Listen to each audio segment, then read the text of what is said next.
Hello, hello, hello, good people. I am Dr. Hollie Kelly. This is IRA. Hi. And thank you for all who are joining us. We are back in the gym. You see I entitled this one Triceps and Bra Fat because that is what he told me we're working on. So why did you choose that? Well, there are two common areas that I know of that females worry about: the back fat and the back of their arms. So we're going to show them a couple of exercises that they can do to work those areas. Okay. Oh, that's next time. Okay, so We're going to start out with an exercise called straight arm pulleys. Grab it, use a close grip, step back, lean forward, press your chest high, arms straight. At no time during this exercise do you ever break your wrist down. Okay, the wrist is always stationary. Press it down and pressing your palms down towards your thighs. Press, lean more, press. Reach as high as you can. You want to try to get your biceps up past your ears in a controlled fashion without letting your body sway up and down. and what is this work? This is called straight arm pulleys. This works the bra fat here and a little bit of the upper triceps. Not for its development, but for just fat burning with lots of repetitions. Now we're going to go right into a tricep push down. Stand up, walk it in close, tuck your elbows on your side, press it down. Again, tricep press downs, again, works the back of the arms again. And you don't, again, what she's doing, you notice she's breaking her wrist. At no time doing a bicep curl or a tricep push down, or any motions like this where you ever break your wrist down. The wrist should be stationary, as though that from the knuckles to the elbow is one piece. Notice the elbows will remain stationary on the side of her body. Press it down. Good. And what you don't want to get in the habit of doing is limiting yourself to 4 sets of 10, 4 sets of 12. You want to learn how to basically just gauge it by burning the muscle. Set that muscle on fire. If you're afraid of pushing it with a little bit of heavier weight, you can use a little bit of lighter weight and use what's called an isometric motion by squeezing, keep going. Squeezing the weight as tight as you can and pressing down. Again, at the same time, maintaining good form, because if you can't maintain good form, the weight's too heavy anyway. This is lightweight, and it's called volume training. It's called burning. Okay, now rest. Okay, We're gonna add one more, which is what's called a tricep kickback. Grab it down those. Step back just a little bit. Lean at a 45 degree. Press.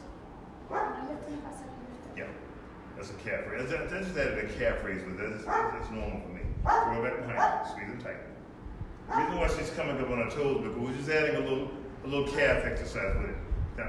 Now she's doing this. Her form is probably 80% perfect, but we need to get to another 20% because I want it actually in a controlled fashion. Throw it back as though she's trying to throw it back over the top of her shoulders, squeezing it tight, chest high. Burn. Oh, it's burning. Burn. Keep your chest high. Burn. Through it. You will not hyperextend your elbow from this position. Even though she's throwing it in a controlled fashion, she's getting full range of motion. Put it down. Now, again, if you don't have weights, all you have to do is clench your fists as tight as you can and do the same motion. The same motion. Clenching your fist. Clenching your fist. Hey, mother. Clenching your fist. So as hard as you can. Okay, I can feel that.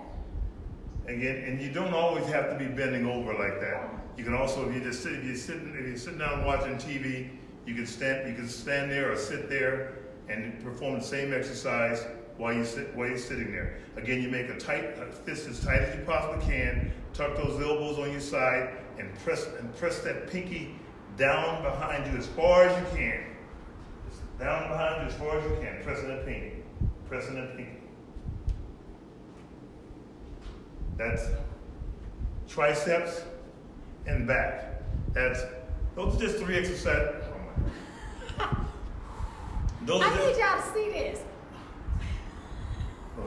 Those are just, stop, Holly. Okay. Those are 3 exercises you can do to work your bra fat in the back of your arms. Again, there's thousands and thousands of exercises that you can do, but this is just three of them. And just remember that whatever exercises you have to do when you decide to do, shouldn't be something that you're winging it. It should be designed by a fitness professional, someone that has a little bit of experience, so you'll go to the gym and actually spend productive time on an organized program that's going to help you to get to a goal instead of going there hoping that in a few weeks the body's going to change. Make it a part of a plan. Okay, well, wait a minute, I have a question. So come on up here, so we'll have to tell someone. You're my friend, everybody, Pam. Okay, so I wanted to ask the question because I heard you talking to someone a while ago about they wanted to come into the gym and do all this stuff. Hey, Terry Mitchell. Hey, Terry. And you didn't want them to do that. You wanted them to concentrate on losing weight before they jumped into the gym. So what's the why behind that? I had a young person to come in, and she weighs approximately 250 pounds, which is not a problem, but she wanted to get right into a weight resistance program. Well, at 5'5", 5'6", 5'7", whatever height, you don't always want to have to start out with weight resistance training, especially if you have physical limitation. Now, if you don't have any physical limitations, you can start out with all kinds of programs doing all kinds of things, but she has physical limitations, things that she couldn't do, so I recommended that she spend 90 days getting her weight down so she'll be able to actually get in the gym and function. Okay. Okay, I guess. Yeah. Okay. And you remember last week you had a lady ask about different exercises. Yes. Okay, so there was a question about A heavier person doing certain exercises. Yes, okay, so I think we were doing abs. We did and what if the ups. Okay, right. So what if you can't lay flat on your back? Or what if you have back problems? Well, if you have back problems, that's why you should have a program that's tailored for you by a fitness professional, a physical therapist, or someone that knows what they're doing. Because every exercise is not for every person. Believe me.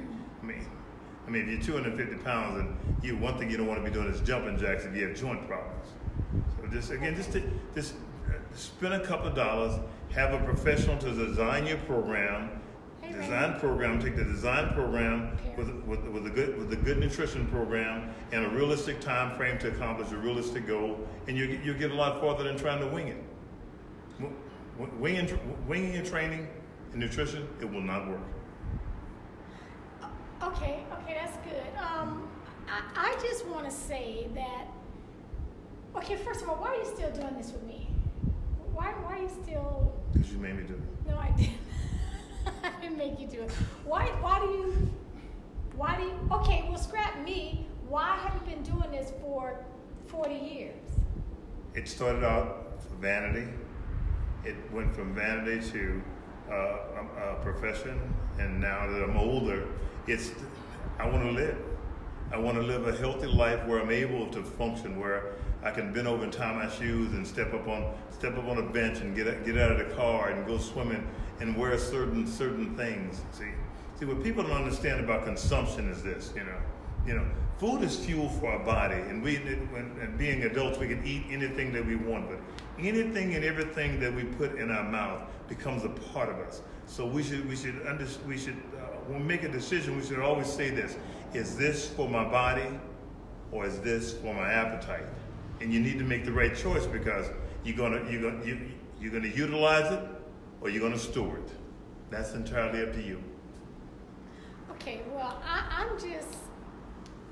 I like one of my dear friends, Eric, and Coach to the Coach.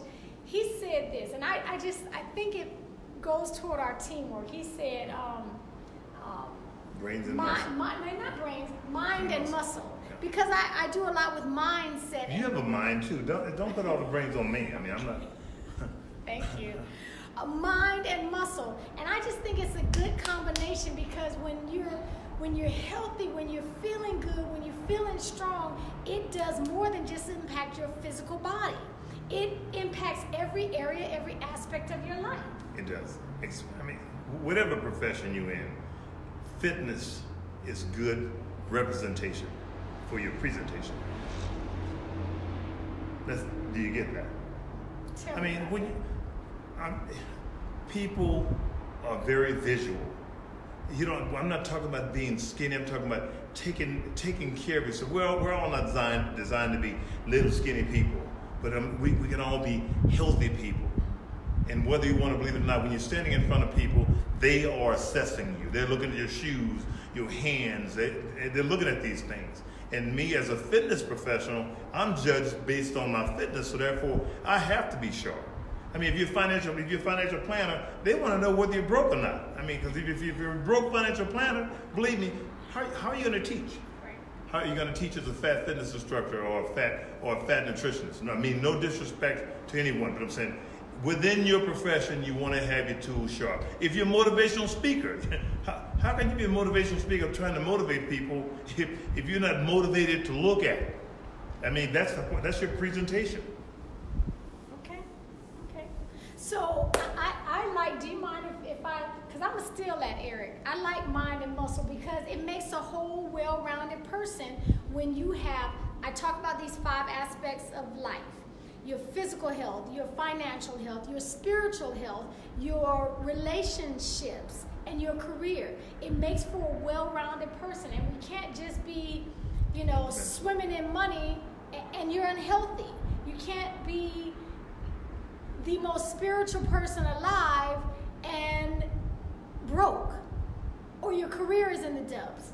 This one-dimensionality is hurting us, and so the Kelly contribution is the mind and thank you, Eric. Thank you. The mind and muscle. Anything you got for the triceps and broad fat? We've done it. Okay, I'm saying, you want to close us out on that?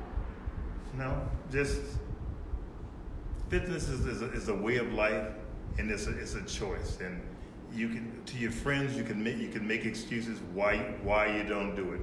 But if you don't believe me, next time you're driving down the freeway, people over at the hospitals, they're not there because they're taking care of themselves. They're there because they make excuses about, well, I had to do this because this is all they had at this restaurant here, or I had this meeting and I had to eat this.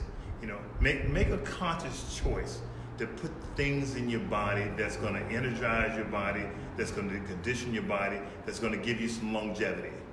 And that's good quality nutrition. Because if you're looking at food and you can't identify exactly what it is, I wouldn't eat it.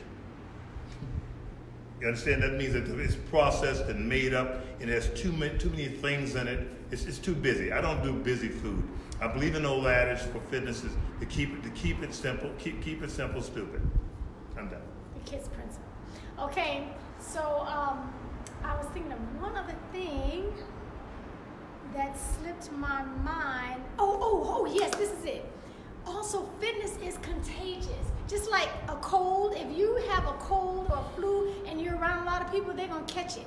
If you are changing your mindset and changing your physicality and you're around others, that fitness lifestyle is contagious. And it's exciting to have other people join you. So be the change agent in your group. Be the change agent in your circle. Start a circle and determine that you're going to take the last, we've got less than, I think, 60 days left, somewhere around there. Be the change agent in your circle. And don't be one of those people that gets ready to start a program and prior to starting a program say, well, I'm going to go and eat all the things that I wanted to eat. So that's ass backwards, and you're not going to make progress like that, because you're going to spend 2 to 3 weeks or more just getting to where you're supposed to be starting from. So, I mean, treat yourself with a little piece of garbage every now and then, but let the most